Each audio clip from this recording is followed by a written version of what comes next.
रामकृष्ण हरी।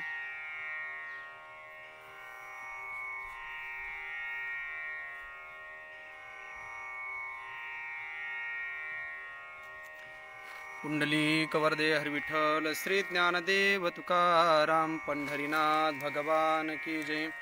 आदि शक्ति मुक्ताबाई की जय।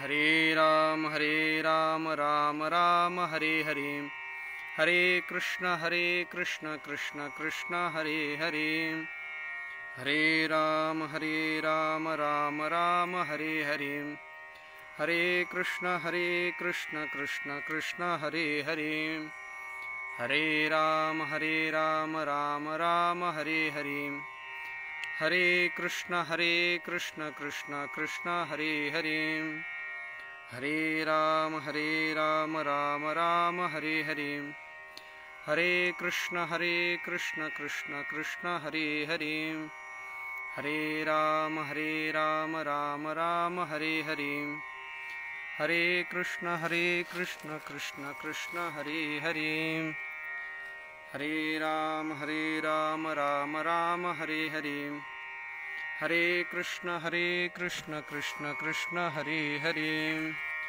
पुंडलिक वरदा हरि विठ्ठल श्री ज्ञानदेव तुकाराम पंढरीनाथ भगवान की जय। आदि शक्ति मुक्ताबाई की जय।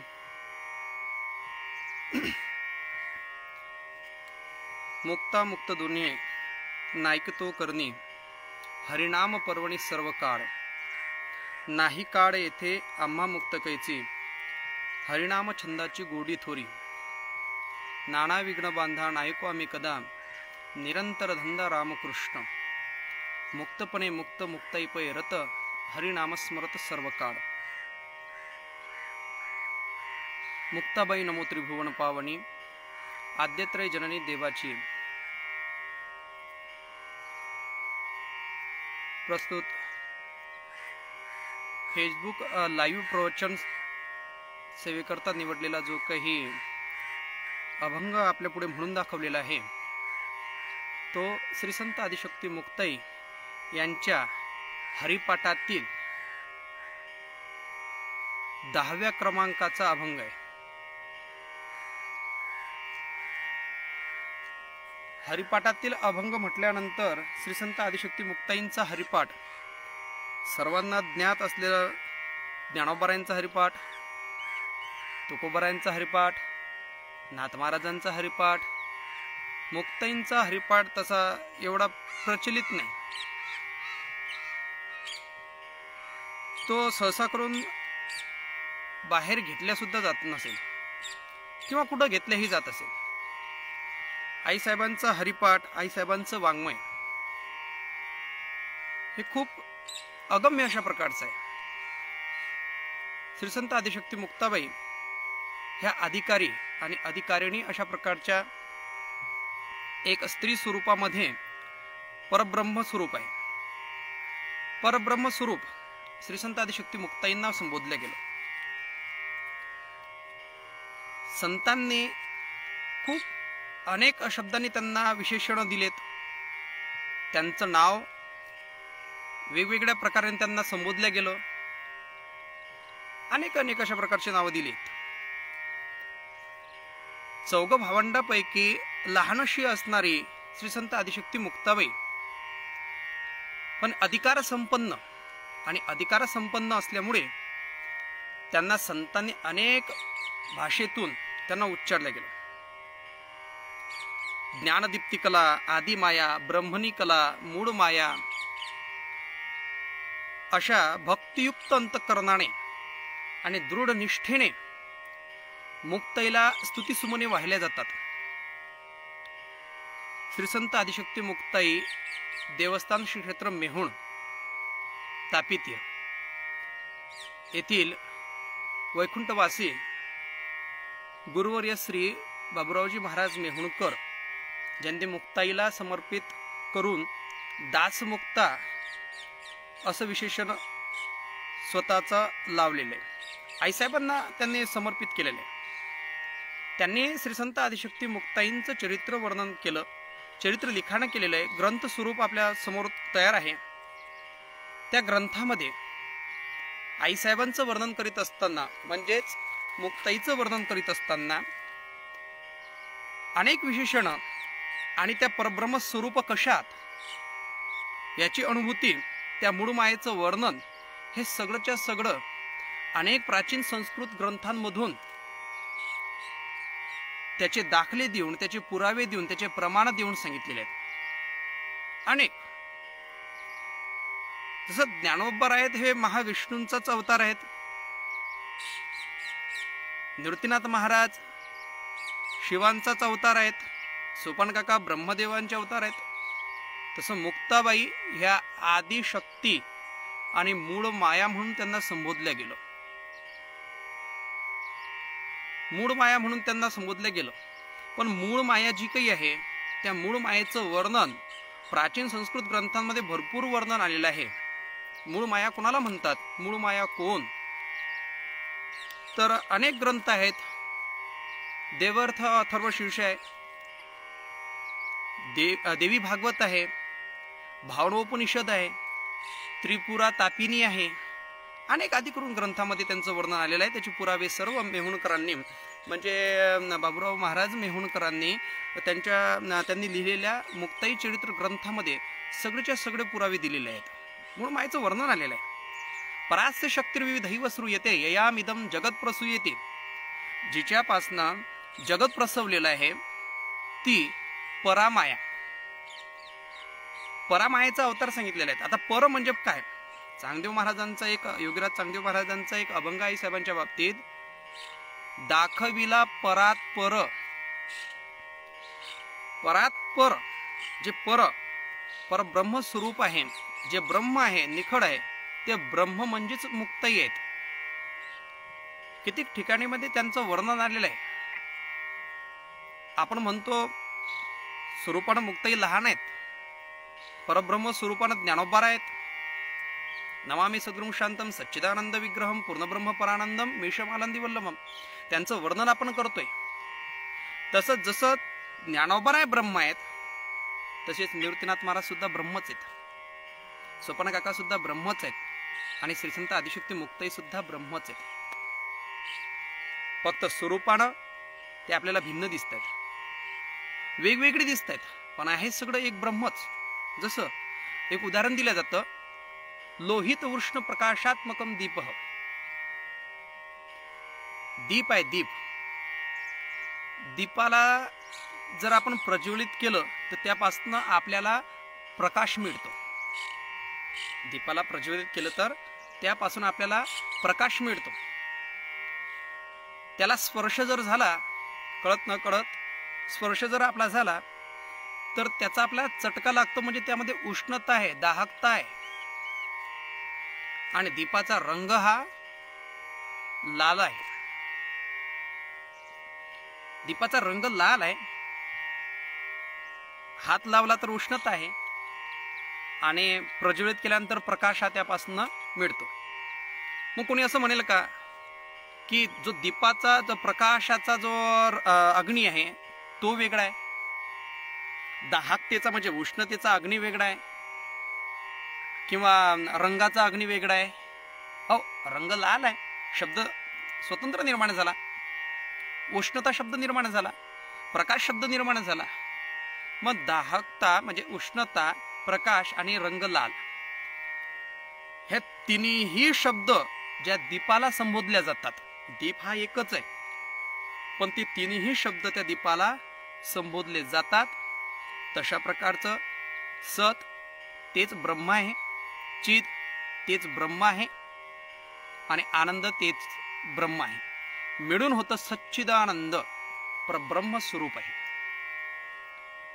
त्यामध्ये मूळ माया मुक्ताई, जिच्यापासून हे सर्व अधिष्ठान प्राप्त झालेलं आहे, सगळ्यांचं अधिष्ठानभूत असलेली श्री संत आदिशक्ती मुक्ताई ह्या मूळ मायेचा अवतार आहे, परामायेचा अवतार आहे. आता श्लोक आपण पाहून गेलो. परास्य शक्तिर्विविधैव श्रूयते ययामिदं जगत प्रसूयते, जिच्यापासून जगत प्रसवलेलं आहे असं श्री संत आदिशक्ती मुक्ताई ह्या परामायेचा अवतार आहेत. अनेक अवतार सांगितलेले आहेत. जैवी माया, शैवी माया, वैष्णवी माया, आसुरी माया. त्यामध्ये परामायेचा अवतार आलेला आहे. तर त्या परामाया जर कोणी असतील तर त्या श्री संत आदिशक्ती मुक्ताबाई आहेत. मुक्ताई तशा सर्वात लहान, मुक्ताई तशा न जास्त बोलणाऱ्या, जास्त बोललेल्या नाहीत आईसाहेब, कमीच बोललेल्या आहेत. पण त्या कमी बोलण्यात सुद्धा त्यांचा अधिकार एवढा होता का अधिकृत सर्व संत मंडळींनी त्यांना अग्रगण्य डोक्यावर घेऊन नाचावं असा अधिकार आई साहेबांचा आहे. नाथ महाराजांना मुक्त कंठाने त्यांचं वर्णन करतायत. मुक्तपणे मुक्त, श्रेष्ठपणे श्रेष्ठ, सर्वत्र वरिष्ठ आदिशक्ती, सर्वत्र वरिष्ठ आदिशक्ती. अमृतानुभव मध्ये सुद्धा सांगितलं जातं महाराज. काही ठिकाणी आपण त्या परब्रह्माला पुरुष म्हणून संबोधतो, तर काही ठिकाणी प्रकृती म्हणून त्याला संबोधल्या जातं. अमृतानुभव मध्ये ज्ञानोबारायांची ओवी आलेली आहे. दावुनी दोनपण एक रसाचे आरोगण करीता हे मेहून अनादिजे, करीता हे मेहून अनादिजे. ज्ञानोबारायांच्या अमृतानुभव मध्ये सांगितलेले आहेत. ज्ञानोबारायांनी सांगितलेलं आहे दावुनी दोनपण, दिसायला दोन आहेत. शिव आणि शक्ती दिसायला दोन स्वरूपाने आहे. दावुनी दोनपण एक रसाचे आरोगण, ते एकच स्वरूपाने जिथं नांदतात त्याला मेहून असं प्रकारचं म्हटलं जातं. मेहून शब्दाचा अर्थ त्यांना आप्तजन, जोडप, एक स्वरूपाने नांदणारे मात्र दिसायला दोन भिन्न, दोन दिसणारे असे. तर दावणी दोनपण एक रसाच्या आरोगांना करिता हे मेहून अनादिजे. ज्ञानोबांनी सांगितलं दिसायला दोन आहेत, पण आपल्याला ज्या स्वरूपानं आपण त्यांना पाहतो, कोणी त्यांना पुरुष म्हणतं तर कोणी त्याला प्रकृती म्हणते, असं ते परब्रह्म आहे. पांडुरंग परमात्म्याचं वर्णन करत असताना सुद्धा आपण पहा किती वेळा सांगितलेलं आहे. अनेक वर्णन करत असताना संतांनी त्यांचं वर्णन एक स्त्री म्हणून केलेलं आहे. पहा ना, कितीतरी अभंग आपल्याला पाहायला मिळतात. काकड्याच्या अभंगामध्ये आहेत. एका जनार्दनी अंबा उभी कर ठेवूनी कटिव. मग कटावरती कर ठेवून ज्यांचं स्वरूप आहे ते सुंदर ते ध्यान उभे विटेवरी कर कटावरी ठेवून या. त्या विठ्ठल परमात्म्याचं वर्णन येतं. आणि इकडे नाथ महाराज सांगतात एका जनार्दनी अंबा उभी कर ठेवून या. काकड्यांच्या अभंगात सुद्धा वर्णन येतं. सुंदर गोड वर्णन केलेले आहेत महाराज. म्हणून दुसऱ्या मालिकेत असावं ते. येईवो येईवो येईवो येईवो येईवो येईवो येईवो येईवो धावोनिया विलंब कावाया लावीला कृपाळे. विलंब कावाया लावीला कृपाळे. विठाबाई विश्वंबरे भवछेदके कोठे गुंतली समाये विश्वव्यापके. येईवो येईवो येईवो येईवो येईवो येईवो येईवो येईवो धावोनिया विलंब कावाया लावीला कृपाळे. त्या परमात्म्याचं वर्णन करत असताना सांगितलेलं आहे महाराज येईवो येईवो येईवो धावोनिया विलंब कावाया लावीला कृपाळे. विठाबाई विश्वंबरे, विठाबाई बाई म्हणून संबोधले गेलो ते ब्रह्मच आहे. तसंच श्री संत आदिशक्ती मुक्ताई ह्या स्त्री स्वरूपाने जरी दिसत असल्या तरी ते परब्रह्म स्वरूपच आहे. त्या चौघ भावंडांचं राहणं एकच आहे महाराज. चौघ भावंडांचं राहणं एकच आहे. म्हणून त्यांना कोणी स्त्री म्हणत असेल, कोणी पुरुष म्हणत असेल, अनेक अनेक जशा प्रकारचा आपला भाव आहे तशा प्रकारचं स्वरूप त्यांना आपल्याला दिसतंय. आणि नाथ महाराजांनी जे वर्णन करून ठेवलेलं आहे प्राचीन संस्कृत ग्रंथामध्ये जे वर्णन आलेलं आहे परामायेचं ते खूप सुंदर आहे. एक शोक पाहिला आपण. तसंच स्कंद पुराणामध्ये सुद्धा त्यांचं वर्णन आलेलं आहे. परातु सचिदानंद रूपिणी जगदंबिका. परातु सचिदानंद रूपिणी जगदंबिका. त्या परामायेचं वर्णन आलेलं आहे, त्या जगदंबिकेचं वर्णन आलेलं आहे. तसंच देवी भागवत मध्ये सुद्धा सांगितलेलं आहे महाराज, माहेश्वरी भगवती सच्चिदानंद रूपिणी, सच्चिदानंद रूपिणी माहेश्वरी भगवती एवं सर्वगता शक्ती सा ब्रह्मेति विविच्यते. अनेक उपनिषदामध्ये, भावना उपनिषद असेल, स्कंदपुराण असेल, अनेक ग्रंथांमध्ये मुक्ताईचं वर्णन करत असताना किंवा त्या परमायेच्या आदिशक्तीचं वर्णन करत असताना जे वर्णन आलेलं आहे ते मूळ मायेच्या संबंधी आहे. आणि इकडे सांगताय शिव तो निवृत्ती विष्णू ज्ञानदेव पाही सोपान तो ब्रह्मा मूळ माया मुक्ताई. मूळ माया मुक्ताई, मूळ माया मुक्ताई. आदिशक्ती मुक्ताईंना काय संबोधलं? मूळ माया आहे. आणि त्या मूळ मायेला एका ठिकाणी अजून एक वर्णन येत आहे, अरे अरे विठ्या मूळ मायेच्या कारट्या.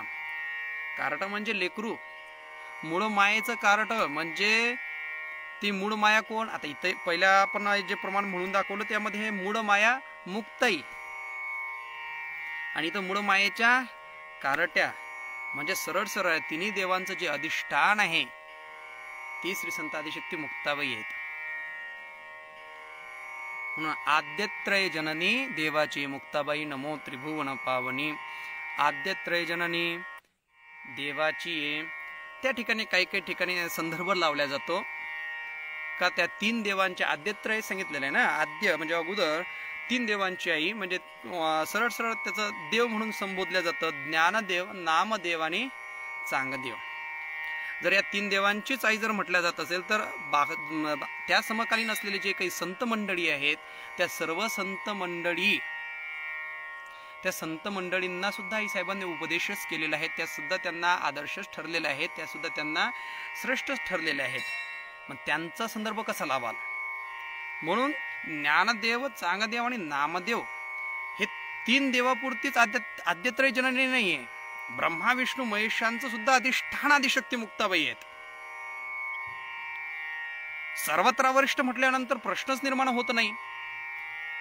नाथ महाराजांनी जे सांगितले सर्वत्र वरिष्ठ आदिशक्ती, सर्वत्र म्हटल्यानंतर आता बाकी कोणी राहिलेलं नाही. मृत्यू लोकामध्ये जे काही संत मंडळी अवतीर्ण झालेले असतील त्यामध्ये सर्वत्र वरिष्ठ आदिशक्ती मुक्ताबाई, सर्वत्र वरिष्ठ.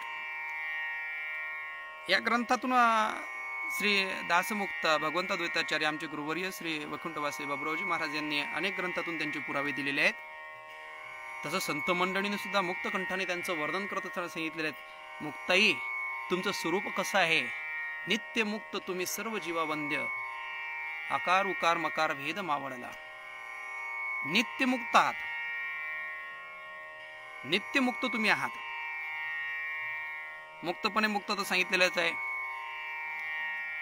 मुक्ताईचे चित्त निरंतर मुक्त हे संतांनी वर्णन केलेलं आहे. नाथ महाराजांनी सुद्धा वर्णन केलेलं खूप सुंदर आहे. योगियांचे ध्यान पै विश्रांती, आदिशक्ती म्हणती तुम्हा लागी. अवघी चराचरत्वे प्रकाशत्वे, अवघे चराचर प्रकाशत्वे. अनेक संतांनी त्यांचं वर्णन करत असताना खूप सुंदर वर्णन केलेलं आहे. नाथांच्या आश्रमी समाधी रहित मुक्तता हे मुक्त नाम तुम्हा, महाकल्पावरी चिरंजीव शरीर, कीर्ती चराचर त्रिभुवनी. आईसाहेबांचं मुक्त कंठाने संतांनी वर्णन करून ठेवलेलं आहे महाराज. सुंदर प्रमाण आलेले आहेत. आईसाहेबांचा अधिकार खूप मोठा आहे. समकालीन असलेल्या सर्व संत मंडळींना आदर्शभूत ठराव्यात आणि त्यांना प्रत्येकांना शिकवणपर उपदेशपर अशी शिकवण त्यांना सुमनवचन व्हावीत एवढा अधिकार श्री संत आदिशक्ती मुक्ताईंचा होता. त्यामध्ये ज्ञानदेव महाराजांचा गर्व परिवार असेल, ज्ञानोबरायांना आत्मबोधाचा त्यांनी उपदेश केलेला असेल ताटीच्या अभंगाद्वारे, तो निमित्ताला कारण ठरतो. तसं ताटीचे अभंग तर सर्वत्र साधकांना, त्या रस्त्यावर चालत असलेल्या प्रत्येक अवस्थेला प्राप्त झालेल्या माणसांना उपदेशच आहे. कोणी योगीपणाचा अभ्यास करत असेल तर त्यांच्याकरता सुद्धा योगी कसे असतात, कोणी संत पदाला प्राप्त होण्याकरता साधना करत असेल तर संत कसे असतात यांची लक्षणं, अनेक सगळ्या गोष्टींचा जर पाहायचा असेल, आढावा काढायचा असेल तर आपल्याला ताटीच्या 11 अभंगातून शिकवण मिळते. 11 अभंगातून कुठल्याही पदाला प्राप्त व्हायचं असेल किंवा आपला परमार्थ कसा चाललेला आहे हे जर आपल्याला परिशीलन करून घेण्याचं असेल तर एक वेळेस श्री संत आदिशक्ती मुक्ताईंचे ताटीचे 11 अभंग ऐकावे, वाचावे आणि त्याचं मनन निधिध्यासन करावं. नंतर कळतं आपला परमार्थ कितपर्यंत मोठा आहे किंवा आपण कुठल्या अवस्थेला प्राप्त आहे. 2 शाब्दिक ज्ञान आज आम्हाला प्राप्त झाल्यानंतर असं वाटतं आमच्यापेक्षा कोणीतरी विद्वान नाहीच आहे, तर एकदा तरी ताटीचे अभंग त्यांनी वाचावेत. माणूस किती खोलीमध्ये आहे हे सगळं कळतं महाराज. एका ठिकाणी सांगितलं, जसं कपिल गीता आहे, भगवद्गीता आहे, गीता सांगितलेल्या आहेत, अनेक त्यांचं वर्णन केलेलं आहे. तशा प्रकारचं श्री संत आदिशक्ती मुक्ताई यांचे 11 अभंग म्हणजे मुक्ताई गीताच आहेत. जो सारासार विचार, जो अर्थ, जो आपल्याला बोध श्रीमद भगवद्गीतेतून होतो, तो बोध श्री संत आदिशक्ती मुक्ताईंच्या 11 अभंगातून सुद्धा होतो. म्हणून आदर्शभूत ठराव्यात. योगीराज चांगदेव महाराज असतील, आदिकडून सर्व संत मंडळींना त्यांनी उपदेश केलेला आहे. उपदेश केल्यानंतर आईसाहेबांची जी काही अभंग रचना आहे, जे वाङ्मय आहे महाराज, हे थोडकच आहे, जास्त नाहीये. फार कमी बोलल्यात आईसाहेब. एका महाराजांनी विनोदाने सांगितलेलं होतं, महाराज आईसाहेब बोलायला तयार होत्यात, पण बरेच निवृत्तीनाथ महाराज त्यांना बोलू देत नव्हते. कारण महाराजांना माहिती होतं ज्ञानोबऱ्याच लोकांच्या आगात सहन करून सुद्धा, किंवा संत बाकीचे भावंड लोकांच्या आगात सहन करून त्यांना उपदेश हा सौम्य भाषेतच करीत होते. पण मुक्ताबाईंचं तसं नव्हतंच म्हणतात महाराज. आईसाहेब कोणाला सरळ करायचं असेल तर कधी त्यांनी भाषा अशी हातपाय जोडून नाहीच महाराज. पहिल्यांदा जोरदार कडक भाषेमध्येच, जैसे मुक्ताई सन काढली. एक गवताची काडी येते, तिला अग्नीचा स्पर्श होतावर ते एकदम पेट धरते मला. तशा प्रकारचा आईसाहेबांचं असं होतं, उपदेश केला म्हणजे समोरचा व्यक्ती तेडा मेडा कुठल्याही अवस्थेला, तो कितीही त्याची वृत्ती वेगळी असू द्यात, वेडी वाकडी असू द्यात, पण तो सरकत झाला पाहिजे. आईसाहेबांची भाषा तशी होती.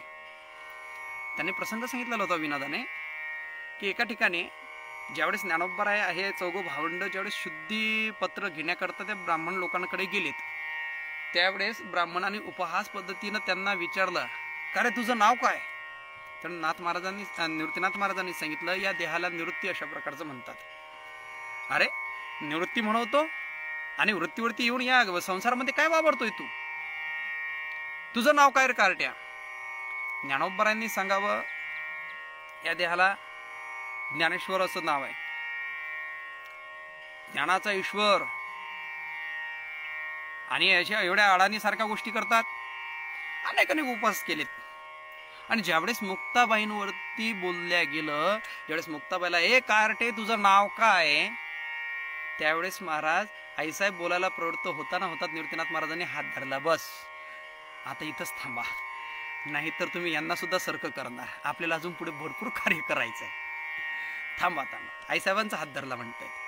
म्हणजे सांगायचं एक तात्पर्य, आईसाहेबांनी जिथं जिथं बोलल्या तिथं उपदेशच जगताला ठरलाय.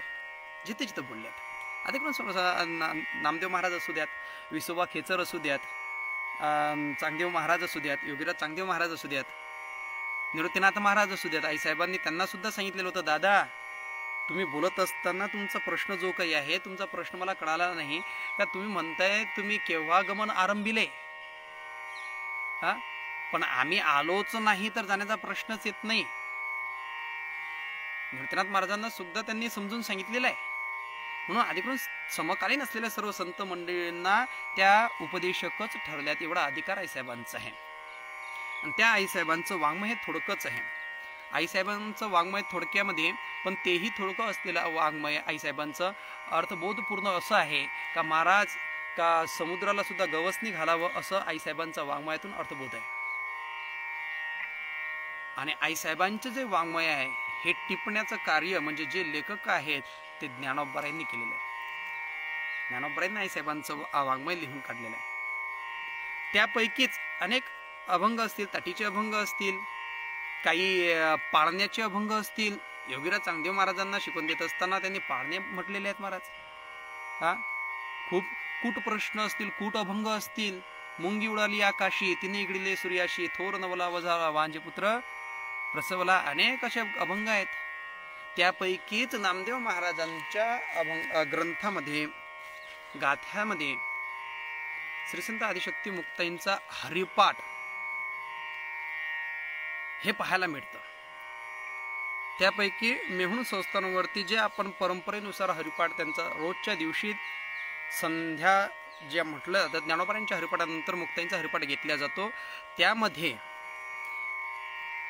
अनेक आता जशा प्रकारचं ज्यांना ज्यांना प्राप्त झालेलं आहे तसं तसं त्यांनी ते प्रसारित केलेलं आहे।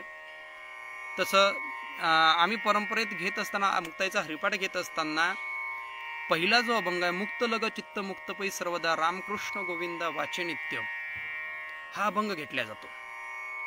कारण त्याचं जे ध्रुपद आहे जसं देवाची द्वारे ज्ञानोबांच्या हरिपाठामध्ये देवाची द्वारे उभाक्षण भरी तेने मुक्तिचारी साधी येल्या, हरिमुखी म्हणा पुण्याची गणना कोण करी, हे जे ध्रुपद आपण सर्वच अभंगांना लावतो तसंच आईसाहेबांच्या हरिपाठामध्ये मुक्त लग चित्त मुक्त पै सर्वदा रामकृष्ण गोविंदा वाचे नित्य, त्यापैकी दुसरं ध्रुपद जे आहे तर हरिनाम छंदू तोडी भव कंदू नित्य नामानंदू जपेरया, हे ध्रुपद आहे।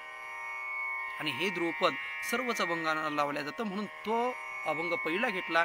त्यामुळे आमच्या परंपरेनुसार म्हणजे मेहुण संस्थांवरती आम्ही हरिपाठ घेत असताना आईसाहेबांचा आजचा जो आपण अभंग घेतोय हा 9व्या क्रमांकाला येतो आहे। सगळं 16 अभंग असे आईसाहेबांचे आहेत। या अभंगापैकी आजचा जो काही अभंग आहे हा अभंग आईसाहेबांचा हरिपाठातील आणि नामसाधना ज्याच्या अंतःकरणात आहे त्याला कुठल्या साधनांची गरज राहत नाही, कुठल्या अवस्थेची गरज राहत नाही, तर ते नाम महात्म्य सांगणारा अभंग आहे। आईसाहेबांच्या अभंगातून भरपूर अशा अवस्था प्राप्त झालेल्या आहेत, अवस्था सांगितलेल्या आहेत। साधकाने कुठल्या अवस्थेला प्राप्त झालं पाहिजे आणि कुठल्या अवस्थेतून गेलं पाहिजे हे आईसाहेबांच्या अभंगात पाहायला मिळतं। त्यापैकी श्रीहट असेल, गोलहट असेल, त्रिकूट, औरपीठ, भ्रमरगुफा, उन्मनी, काकीमुख, सोहम निर्गुण ब्रह्म, सहस्रदल, ताटी, सुनील, निरंजन, अलक्ष, ऐक्योदय या 14 अवस्था आलेल्या आहेत। त्यापैकी या साधकांना या 14 अवस्थेतून जाऊन त्या परब्रह्म स्वरूपाला प्राप्त व्हावं लागतं, अवस्था सांगितलेल्या आहेत। आणि त्या अवस्थेतून आम्हाला जावं लागतं आणि त्या अवस्थेतून आपण गेल्यानंतर महाराज परब्रह्म स्वरूपाला आपण प्राप्त होत असतो, आईसाहेबांनी ते सांगितलेलं आहे। मग अवस्था सांगत असताना आईसाहेबांनी आजच्या अभंगातून अवस्थेचंच वर्णन करून नाम महात्म्य सांगितलेलं आहे। तर मुक्ताई म्हणतात अभंगाद्वारे मुक्ता मुक्त दोन्ही नाईक तो करणी हरिनाम पर्वणी सर्व काळ, मुक्ता मुक्त दोन्ही नाईक तो करणी, मुक्ता अमुक्त, त्या शब्दातच मुक्ता अमुक्त सुप्त स्वरूपाने जो आहे तर मुक्ता अमुक्त किंवा मुक्ता मुक्त आपण ज्या म्हणतो हे अवस्थेच सांगितलेलं आहे। अभंगामध्ये जे शब्द आले ते शाब्दिक अवस्था आहे, ते सांगितलेलं मुक्ता मुक्त आहे, त्यामध्ये अवस्था आहे आणि ह्या अवस्था आम्हाला या अवस्थेचं काही एक घेणं देणं नाहीये। मुक्ता मुक्त अवस्थेच्या पलीकडे आम्हाला त्याचं काही घेणं नाही, आम्ही ते कानाने सुद्धा ऐकत नाही। मुक्ता मुक्त दोन्ही नाईक तो करणी हरिनाम पर्वणी सर्व काळ, त्या मुक्ता मुक्त अवस्थेची पर्वणी आम्हाला तर सर्व काळ आहे। मग कशासाठी ऐकायच्या त्या सर्व काळ आहे ना, हरिनाम सर्व काळ पर्वणी आपल्याला प्राप्त झाल्यानंतर ह्या मुक्त अवस्था आम्ही कानानेही ऐकत नाही। आणि साधकाच्या अवस्थेमध्ये पहिल्यांदा ह्या अवस्थेलाच प्राधान्य जास्त दिले जातं महाराज। त्या बद्धापासून तर मुक्तापर्यंत आहे, बद्धापासून तर मुक्तापर्यंत आहे। गुरुवर्य महाराज सांगत असताना भरपूर वेळा सांगतायत का बद्धात बद्ध, बद्धात मुक्त, मुक्तात बद्ध आणि मुक्तात मुक्त। मुक्तात मुक्त आपण आईसाहेबांचं वर्णन केलेलंच आहे। तुमचं स्वरूप कसं आहे तर नित्यमुक्त, नित्यमुक्त आहे। हे बद्धात मुक्त आहेत, बडे झाला बद्ध। सांगितलेले आहेत, अवस्थेचं वर्णन केलेलं आहे. त्या अवस्थेपैकी आईसाहेब सांगतायत हरिनाम पर्वणी आम्हाला साधली आहे. आम्ही सर्व काळ हरिनाम या पर्वणीमध्ये आहे. सर्व काळ पर्वणीमध्ये आम्ही राहतो. म्हणून तेवढ्या करता आम्ही या मुक्तामुक्त अवस्थेकडे पाहत सुद्धा नाही, ते कानाने ऐकत सुद्धा नाही. पर्वणी आहे आम्हाला. पर्वणी कशाची आहे तर हरिनामाची पर्वणी आहे. कशी आहे? सर्व काळ आहे. सर्व काळ. आता इकडे सर्व काळ आईसाहेब पर्वणी सांगतायत. काय? पर्वणी सर्व काळ सांगतायत. तसं प्रकारचं पाहायला जर गेलं तर पर्वणी हे सर्व काळ नसते. ज्या आपल्याला प्राप्त होतात पर्वण्या त्या सर्व काळ नसतात. काही पर्व काळ आहेत आणि पर्वणी वेगळी आणि पर्व काळ वेगळे. पर्व काळ हे प्रत्येक दिवसाला असलेलं अभिजित मुहूर्त, अमृत मुहूर्त, मग त्यातील शुभ काळ जो काही आलेला आहे, कारण सूर्य उदयापासून ज्या तिथी आलेल्या आहेत त्याच्यामध्ये ग्रहमान वगैरे हे सगळं बदलत राहतं महाराज. त्यात राहू काळ असतो, त्यात देव काळ असतो, त्यात मनुष्य काळ असतो. हे सगळे त्या दिवसाला अनुसरून असतात तिथ्या. त्या तिथीमध्ये जी शुभ काळ आलेला आहे तो आपल्यासाठी पर्व काळच असतो. काही पर्व काळ 60 वर्षांनी येतात, काही पर्व काळ 3 महिन्याने येतात, काही पर्व काळ वर्षाने येतात, काही पर्व काळ महाराज दर महिन्याला येतात. दर महिन्याच्या एका महिन्याच्या काही पर्व काळ 15 दिवसाला येतात. 15 दिवसाला म्हटल्यानंतर एकादशी म्हणजे आपला पर्व काळच आहे, द्वादशी म्हणजे आपला पर्व काळच आहे. महिन्यामध्ये 2 वेळा पर्व काळ येतो. हे पर्व काळ वेगळे. हे प्रत्येक दिवसाचं असलेलं जो शुभ काळ आहे त्याला पर्व काळ म्हटलं जातं. मग पर्वणी हे प्रत्येक दिवसाला नाही. पर्वणी म्हटल्यानंतर याला विशिष्ट कालखंड असतो आणि फार मोठा कालखंड आपल्याला त्याची वाट पाहावी लागते. जसं आपण म्हणतो सिंहस्थ पर्वणी म्हणजे जो कुंभमेळा संतांची मांदियाळी एकत्र जमते त्याला सिंहस्थ पर्वणी म्हणतात. ही 12 वर्षांनी एक येते. एका ठिकाणी 12 वर्षांनी. जसं आपलं नाशिक असेल, प्रयाग असेल, उज्जैन असेल आणि अजून अलाहाबाद असेल, इलाहाबाद असेल, हे इथं 12 वर्षांनी एक वेळेस ती पर्वणी येते. त्याला सिंहस्थ पर्वणी म्हटलं जातं. अनेक पर्वण्या असतील आणि इथं आईसाहेब म्हणतात तुम्हाला 12 वर्ष वाट पाहण्याची गरज नाही. तुम्हाला 12 वर्षाने आलेली एक पर्वणी आणि त्या कालखंडात आपण तो साधलेला योग, तिथं जाऊन तिथं केलेलं त्या तीर्थांमध्ये स्नान, ती पर्वणी साधण्याकरता 12 वर्षाची वाट पाहावी लागते. पण कलियुगामध्ये अशा प्रकारची आईसाहेबांनी पर्वणी सांगितलेली आहे का जी सर्व काळ, त्यामध्ये तुम्हाला राहू काल बाधणार नाही, त्यात तुम्हाला केतू चंद्र वगैरे कुठले ग्रह बाधणार नाहीत. प्रत्येक कालखंडामध्ये म्हणजे सर्व काळ आपण दिवसाचे जे रात्र आणि दिवस प्रत्येक कालखंडामध्ये आपली पर्वणी असते. पण केव्हा? ज्यावेळेस आपण सर्व काळ त्या परमात्म्याचं नामचिंतन करतो त्यावेळेस ती पर्वणी आपल्याकरता आलेली आहे. आईसाहेब म्हणतात ती पर्वणी आमच्याकडे आहे. ती पर्वणी आमच्याकडे आहे. हरिनाम पर्वणी सर्व काळ, सर्व काळ जेवढाही आपण रात्रंदिवसाचा जो कालखंड काढलेला असतो त्यापैकी सर्व काळ आम्हाला कोणाची पर्वणी आहे?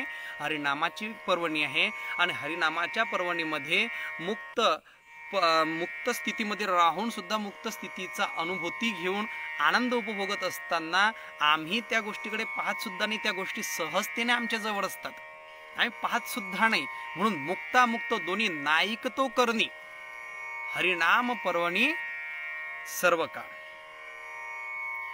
मुक्त दोन्ही नाईकतो करणी हरिनाम पर्वणी सर्व काळ सांगितलेलं आहे. ह्या काही अवस्था सांगितलेल्या त्या अवस्थेमध्ये भरपूर आईसाहेबांनी सांगितलेलं आहे का या अवस्थेकडे आम्ही पाहत सुद्धा नाही. पुढे जाऊन आईसाहेब सांगतायत नाही काढा येथे आम्हा मुक्त कैची हरिनाम छंदाची गोडी थोरी. आईसाहेब सांगतात बाबा अहो नाही काळ येथे आम्हा मुक्त कैची आणि हरिनाम छंदाची गोडी थोरी.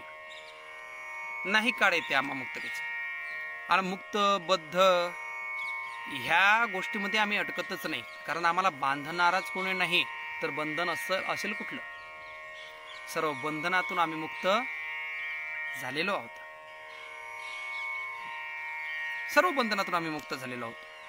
त्याच्यामुळे आम्हाला बांधणाराच कोणी नाही. तुम्ही आम्ही हे बांधलेलो आहोत महाराज, तुम्ही आम्ही हे बांधलेलो आहोत. असंख्य कालगणनेपासून आपण त्या संसाराचे संस्कार आपल्यावरती झालेले असल्यामुळे जन्ममृत्यू संसार सागरात म्हणजे जन्ममृत्यूच्या बंधनात आपण बांधलेलो आहोत. हा संसारच आहे.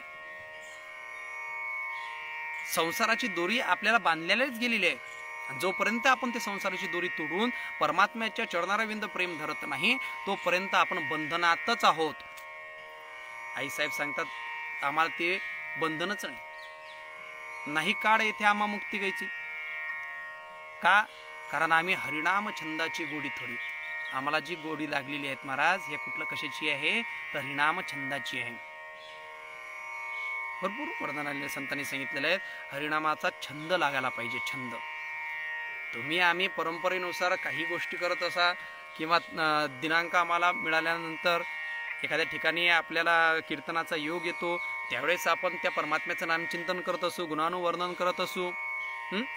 संध्येच्या काळी आपण संध्याकाळच्या वेळेस हरिपाठ म्हणत असू नाहीच तर सकाळी सकाळी नित्य काळ करत असताना काकडा आरती करत असू. त्यामध्ये काही वेळेस आपण नित्यनेम म्हणून आपले दररोजची दिनचर्येची दिनपूजा असेल.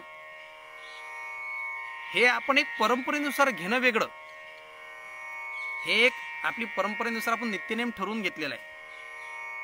पण सर्व काळ त्या परमात्म्याच्या नामचिंतनाची गोडी लागून त्याचा छंद अंतःकरणाला म्हणजे मनाला लागला पाहिजे. जसं तुकोबारांना आदिगुरु संतांना लागलं. गोविंद गोविंद मना लागलिया छंद मग गोविंद ते काया. महाराज हा छंद लागायला पाहिजे. अनेक संतांनी मुक्तकंठाने सांगितलेला आहे तो छंद आम्हाला लागलेला आहे आणि त्या परमात्म्याचा नामचिंतनाचा छंद आम्हाला लागल्यामुळे आम्हाला कुठल्या प्रकारचं बंधन बाधत नाही. कुठल्या प्रकारचं बंधन आम्हाला बाधत नाही. म्हणून आम्ही हरिनाम छंदामध्ये वावरत असताना बंधन तर नाहीत. जे आंतरिक आमचे दोष आहेत जे आंतरिक आमचे कुठल्या प्रकारचं आपण म्हणतो जसं षडविकार आहेत षडउर्मी आहेत हे आपल्याला आतून त्या परमात्म्यापर्यंत पोहोचू देत नाहीत. आपल्याला कुठेतरी बंधनकारक ठरतात. ते तर आम्हाला बाधतच नाही. पण त्याच्या पुढे जाऊन सुद्धा आईसाहेब वर्णन करत असताना सांगतायत बाबा नाना विघ्न बाधा नायको आम्ही कधा निरंतर धंदा रामकृष्ण. जसं आम्हाला बंधन नाही कुठल्याच प्रकारचं तसंच आम्हाला कुठल्या प्रकारचं विघ्न आणि बाधा सुद्धा होत नाही.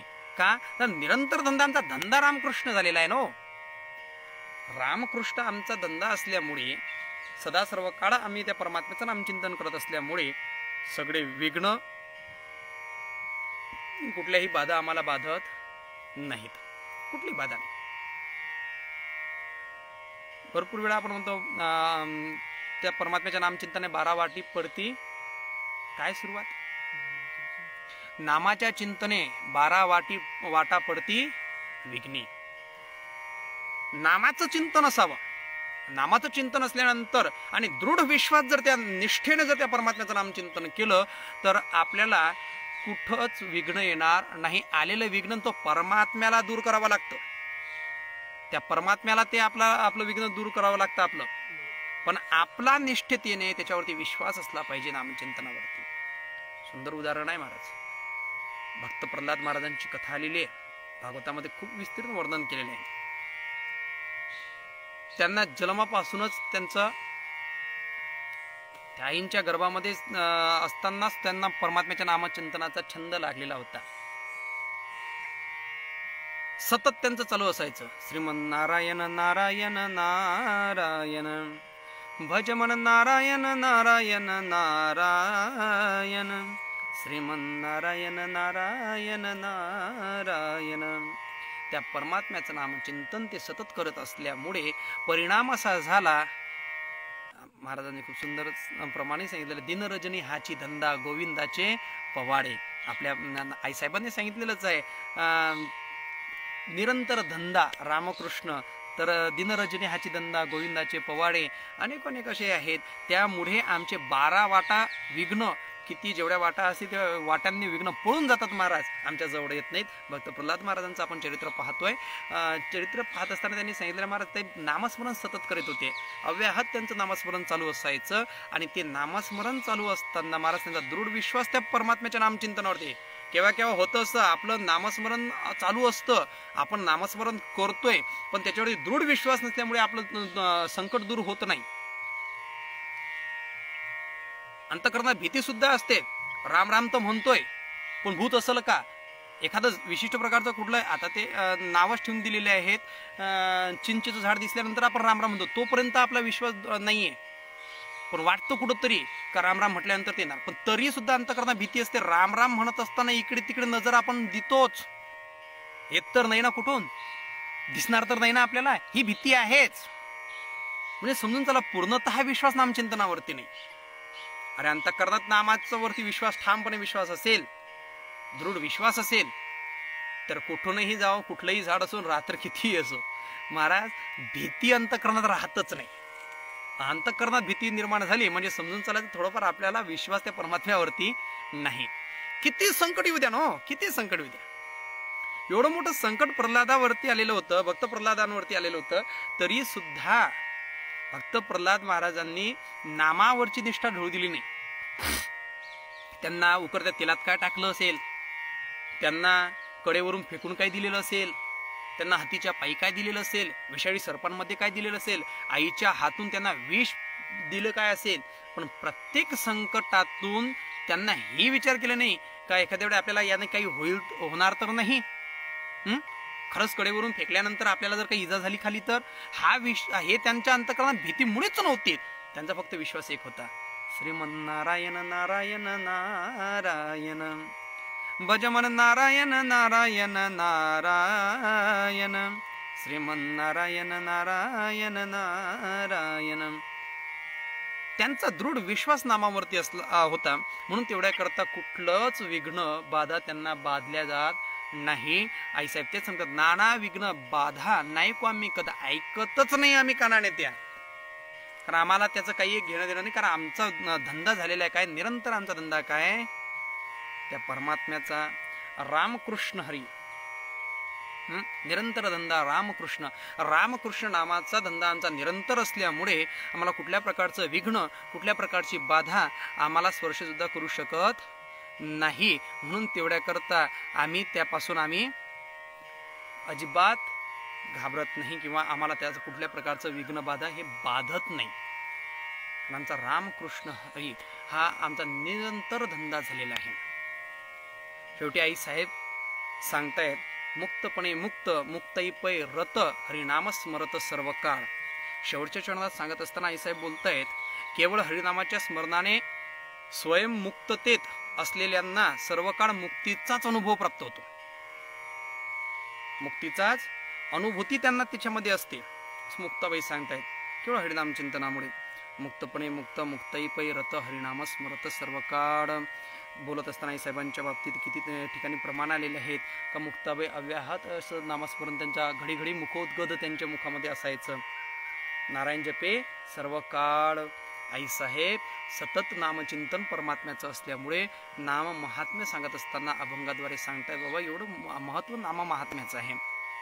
नाम महात्म्य आपल्याजवळ असेल तर कुठल्या प्रकारची अवस्था आपल्याला आणण्याची गरज नाही, कारण अवस्था ही मर्यादित असते. आता मुक्त अवस्थेत मध्ये वर्णन करत असताना आईसाहेब भरपूर ठिकाणी मुक्त अवस्थेचं वर्णन आहे. मुक्त हा शब्द मुक्तातीत, मुक्तबंध, मुक्त, नित्यमुक्त शब्द आलेला आहे. आपण जे मुक्तीच्या पाठीमागे लागतो तिथं सांगितलं जातं महाराज का आपल्याला असं वाटतं आपल्या जीवनाचा उद्धार व्हावा, आणि उद्धार झाल्यानंतर आम्हाला मुक्ती प्राप्त व्हावी किंवा मुक्ती प्रदान व्हावी. आपण दुसऱ्यांना श्रद्धांजली वाहत असतो तेवढा त्या सुद्धा बोलतो काय, यांच्या आत्म्यास सद्गती प्राप्ती व्हावी किंवा यांना परमात्म्यानं मुक्त करावं. अरे पण मुक्त जीव झाल्यानंतर तो परत येत नाही. मुक्त अवस्था प्राप्त झाल्यानंतर त्यांना परत इथं हा आनंद उपभोगण्याकरता प्राप्त होत नाही. पण संत महात्मे सांगतात, आम्ही ती मुक्ती सुद्धा बाजूला लुटली, कारण आम्हाला त्यात आनंद नाही. मुक्त झाल्यानंतर आम्हाला तो आनंद उपभोगता येणार नाही, म्हणून तेवढ्या करता तुका म्हणे मुक्ती परिनिली नोरी. तुका म्हणे मुक्ती परिनिली नोरी. आता दिवस चारी अनेक प्रमाण आलेले आहेत. न लगे मुक्ती धन संपदा. मुक्ती नको, कारण मुक्त स्थितीला प्राप्त होऊन त्या मुक्ततेचा आनंद घेऊन सुद्धा परमात्म्याशी सलगतेने संयोग करणं, यामध्ये जो आनंद आहे महाराज, ब्रह्माऐक्य जे आहे ते ब्रह्माऐक्य साधून त्या परमात्म्याची परत भक्ती करणं, सगुणाची भक्ती करणं, याच्यात जो आनंद आहे तो मुक्त अवस्थेत नाही. म्हणून त्या मुक्त अवस्था आम्हाला जर प्राप्त असली, आम्हाला त्या सहज प्राप्त जरी असल्या, तरी आम्हाला मुक्त स्वरूपाला जायचं नाही. आम्हाला इथं राहून त्या परमात्म्याचा उपभोग घ्यायचा आहे. त्या परब्रह्माच्या स्वरूपाशी, आम्हाला त्या सगुणाच्या स्वरूपाशी आम्हाला संलग्न होऊन तो आनंद उपभोगायचा आहे. आणि मुक्त स्थितीला प्राप्त होण्याकरता लागतं तरी काय? ज्ञानोबरांनी सांगितलंय, जे मुक्ता ते निर्धारिता, लाभे आपुलीच मुक्तता, जैसे दीपे दिसे पाहता आपुलीच वस्तू. याच्यासाठी करावं काय लागतं? तैसे हरपले आपण पे पावे, तै संता ते पाहता गिवसावे, म्हणून वाणावे ऐकावे त्याची सदा. ह्या गोष्टी आहेत. हो, यांना जर तुम्ही संतांचं नाव जरी घेतलं तरी आपल्याला मुक्त स्थिती प्राप्त होते. जे मुक्ता ते निर्धारिता, ज्ञानोबरांनी सांगितलं, जे मुक्ता ते निर्धारिता. मुक्ता ते म्हणजे मुक्त पुरुषाला निर्धारिता, नाही तर सरळ सरळ अर्थ आईसाहेबांच्या बाबतीत लावा, जे मुक्ता ते निर्धारिता. जे मुक्ता ते निर्धारिता, लाभे आपुलीच मुक्तता. आपल्याला मुक्त प्राप्त करून घ्यायचं असेल, चिरकाल त्या आनंदामध्ये प्राप्त व्हायचं असेल, चिरकाल आपल्याला शांती प्राप्त करून घ्यायची असेल, तर आपल्याला मुक्ताईंच्याच ठिकाणी जावं लागेल, मुक्ताईच्या स्वरूपाला प्राप्त व्हावं लागेल, किंवा मुक्ताईची आराधना करून आपल्याला त्या परिस्थितीला आपल्याला त्या अवस्थेला प्राप्त होता येतं. हे सांगितलेलं आहे. श्री संत आदिशक्ती मुक्ताईचं जे वर्णन आलेलं आहे, तर त्या वर्णनामध्ये सांगितलेलं अवघी प्रकाशत्वे स्वरूपाने आईसाहेब हे अवघी प्रकाशत्वे आहेत. आईसाहेब कुठं नाही, असा कुठलाच प्रकारचा जागा अनुरेणू नाही. कुठल्या एखाद्या ठिकाणी मर्यादित ते कालखंडामध्ये आईसाहेबांचं स्वरूप नाही, तर अवघी प्रकाशत्वे दृष्टोत्पत्तीला पडणारं जेवढं काही जगत आहे, एवढ्या जगत म्हणजेच आईसाहेबांचं काय आहे? स्वरूप आहे. म्हणून मुक्ताबाई अमुक ठिकाणीच आहेत हा वादाचा प्रश्न नाही. मुक्ताई आपल्याला कळालीच नाही म्हणून आपण म्हणतोय की मुक्ताई इथं आहे, मुक्ताई तिथं आहे, हा प्रश्नच येत नाही. मला मुक्ताईचं स्वरूप म्हटल्यानंतर अवघे प्रकाशत्वे, हा तुम्हाला जर प्राप्त करून घ्यायचं असेल तर आईसाहेबांनी आपलं अवतार कार्य कुठं थांबवलं, तर त्यावेळेस नामदेव महाराजांकडे पहा. माझा आजा सांगत होता, माझा बाप सांगत होता, माझा ढमका सांगत होता. ह्या गोष्टीला प्राधान्य आम्ही वचन मानत नाही. मानायचं असेल तर संत प्रमाण मानतोय. आणि संत प्रमाण जर मुक्ताईचं स्थळ पाहायचं असेल, मुक्ताईचं स्थळ शोधायचं असेल, तर जिथं आईसाहेब गुप्त झाल्यात तर ते शोधण्याकरता आम्हाला नामदेव महाराजांचाच आधार घ्यावा लागेल. याच्या पलीकडे आम्ही हाडामासाची माणसं काय सांगतायत हे कधी आम्ही प्रमाणभूत ठरणार नाही. तर त्याला प्रमाणभूत ठरणारे फक्त एकच आहे, कारण त्या समकालीन असलेले नामदेव महाराज आहेत आणि नामदेव महाराजांनी सांगितलेले आहे. तर त्या नामदेव महाराजांच्या अभंगानुसार जर आढावा घेतला तर सुज्ञ मंडळींना कळून येतं. आणि जर स्वरूपाने जर पाहायचं झालं तर मुक्ताई ह्या सर्वत्र जगतामध्ये नाही, तर विश्व ब्रह्मांड भरून त्या भरलेल्या आहेत. हेच मुक्ताईचं खरं स्वरूप आहे. हेच मुक्ताईचं खरं स्वरूप आहे. आणि ते परब्रह्म स्वरूप म्हणजे मुक्ताईचं साधारण एक स्त्री म्हणून नाही आहे, तर ते परब्रह्म स्वरूप आहे. आणि ते परब्रह्म स्वरूपाचं वर्णन अनेक संतांनी केलेलं आहे. ज्ञानोबरांनी सुद्धा सांगितलेलं, म्हणून अंबे श्री म्हणते निजजन कल्पलते आज्ञापी माते ग्रंथ निरूपिणी. प्रत्येक ठिकाणी सांगितलेले आहेत महाराज. खूप सुंदर वर्णन आईसाहेबांचं आलेलं आहे. आईसाहेबांचा हा हरिपाठ सर्वांना कल्याणदायी आणि असा मुक्ती प्रदान करणार आहे. म्हणून सर्व अवस्थेचं वर्णन, सर्व आम्हाला साधनेचं वर्णन जर पाहायचं असेल तर आईसाहेबांच्या जवळ विश्रांतीचे स्थान मुक्ताबाई. मुक्ताई ह्या महाकल्पावरी चिरंजीव शरीर कीर्ती चराचर त्रिभुवनामध्ये मुक्ताईंची चिराचरी कीर्ती आहे. म्हणून तेवढ्याकरता सगळ्यांनी सुंदर अशी आपली जी काही पर्वणी आलेली आहे, हरिनामाची पर्वणी आहे, या साधनेला प्रारंभ आपला असला पाहिजे. आपण कार्यरत असलो पाहिजेत. साधक म्हणून घेत असताना आम्ही आईसाहेबांच्या अभंगसुद्धा वाचले पाहिजेत. आणि आईसाहेबांच्या या सर्व वाङ्मयानुसार आम्ही जर थोडंफार एका गोष्टीचं जर चिंतन मनन निधिध्यासन केलं तर जीवनाचा उद्धार झाल्याशिवाय राहणार नाही. या आताच्या हल्लीच्या या काळामध्ये श्री संत आदिशक्ती मुक्ताई च्या अभंगावरती म्हणजे हरिपाठातील अभंगावरती विवेचन सुंदर अशा प्रकारची संकल्पना आमचे परमस्नेही आदरणीय हरिभक्तपरायण शिवदासजी महाराज पान्हेरा खेडी पान्हेरा तसेच त्यांचे सहकारी म्हणजे त्यांना सहकार्य करणारे अमोल महाराज जामनेरकर असतील, हे सर्व या मंडळींनी मिळून या हल्लीच्या या संसर्गजन्य रोगाच्या कालखंडामध्ये लोकसंग्रह घडून संसर्ग लोकांना होऊ नये एवढ्याकरता ह्या सगळ्या कीर्तन प्रवचनाच्या सेवा बंद पडलेल्या आहेत. पण तरीसुद्धा महाराज लोकांनी स्वस्थ बसून राहिलेले नाहीत. तर अशा काही महात्म्यांनी, अशा काही महाराज मंडळींनी तुम्ही आम्ही खेडी मेडी या संकल्पनेचं नाव देऊन सुंदर अशा प्रकारचं फेसबुक पेज आणि घर बसल्या परमार्थ काही जगत उलट पालट होऊ द्या, कितीही संसर्ग विषाणू येऊ द्या, महाराज परमार्थ कधी बंद होणार नाही याचा जर दृढ विश्वास असेल तर अशा महात्म्यांना नमन आहे. कारण यांनी अशी संकल्पना सुरू केली. आमचंही एक सुंदर असं पेज आईसाहेबांच्या नावावरती ब्रह्मचितकला म्हणून पेज केलेलं आहे. त्याच्यावर सुद्धा महाराजांनी सेवा दिलेली आहे. अनेक महाराज लोकांच्या त्याच्यावरती सेवा झालेल्या आहेत. दररोज आईसाहेबांच्या पूजनाचे फोटो त्याच्यावरती प्रसारित केले जातात. तसंच आमचे गुरुस्थानी असलेले शिवदासजी बाबा असतील, तसे अमोल महाराज असतील, ह्या सर्व मंडळींनी हे उपक्रम करून सर्व जनसामान्यांना आपल्या वारकरी संप्रदायाचं तत्वज्ञान, संतांचं वाङ्मयाचं, आपल्या उद्धाराचे साधनांची जी गोष्टी आहेत ह्या सर्व जनसामान्यापर्यंत या फेसबुक लाईव्हद्वारे पोहोचवले. त्याच्यामुळे त्यांना सर्वस्वी धन्यवाद करतो आणि प्रवचनरूपी सेवेला इथंच आपले विराम देतो. पुंडलिक वरदे हरी विठ्ठल श्री ज्ञानदेव तुकाराम पंढरीनाथ भगवान की जय. आदि शक्ती मुक्ताबाई की जय. विठ्ठल विठ्ठल विठ्ठल विठ्ठल विठ्ठल विठ्ठल विठ्ठल विठ्ठल. पुंडलिक वरदे हरी विठ्ठल श्री ज्ञानदेव तुकाराम पंढरीनाथ भगवान की जय. आदि शक्ती मुक्ताबाई की जय.